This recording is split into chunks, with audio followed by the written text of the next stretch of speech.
पंचमुखी हनुमान जी की कथा।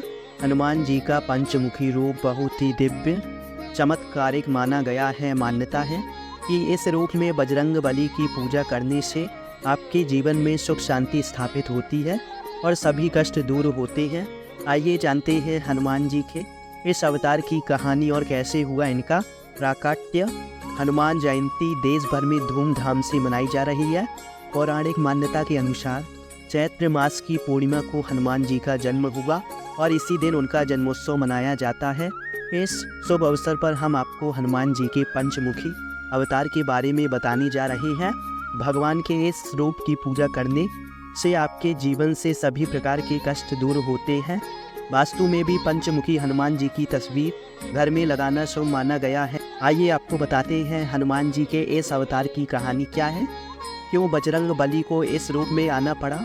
हनुमान जी का पंचमुखी अवतार जब भगवान राम और रावण के बीच में युद्ध चल रहा था तो अपनी सेना को परास्त होता देख रावण ने अपनी मायावी भाई अहि रावण से मदद मांगी। अहि रावण माँ भवानी का परम भक्त और तंत्र विद्या का बड़ा ज्ञाता था। उसने माया के जाल से भगवान राम की पूरी सेना को नींद में सुला दिया और राम लक्ष्मण का अपहरण करके उन्हें पाताल लोक ले गया।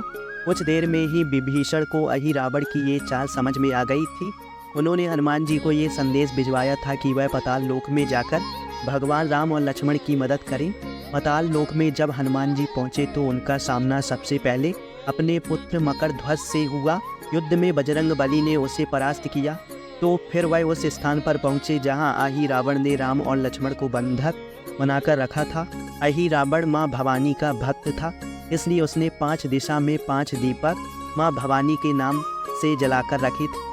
उसे यह वरदान प्राप्त था कि जो कोई उन 5 दीपों को बुझा पाएगा वही उसका वध कर पाएगा। अहि रावण को हराने के लिए तब हनुमान जी को पंचमुखी रूप धारण करना पड़ा। उत्तर दिशा में बाराह मुख, दक्षिण दिशा में नरसिंह मुख, पश्चिम में गरुड़ मुख, आकाश की तरफ हयग्रीव मुख, पूर्व दिशा में हनुमान मुख। इस प्रकार हनुमान 5 मुख धारण करके 5 दिशा के दीपों को बुझाया और अहि रावण का वध करके राम लक्ष्मण को उसके चंगुल से मुक्त कराया। तो अहि रावण का घमंड चूर करने और उसका वध करने के लिए हनुमान जी ने पंचमुखी धारण किए। हमारे YouTube चैनल से जुड़ने के लिए हमारे YouTube चैनल को सब्सक्राइब कीजिए, जिससे धार्मिक और आध्यात्मिक कहानियाँ आप तक पहुँच सके।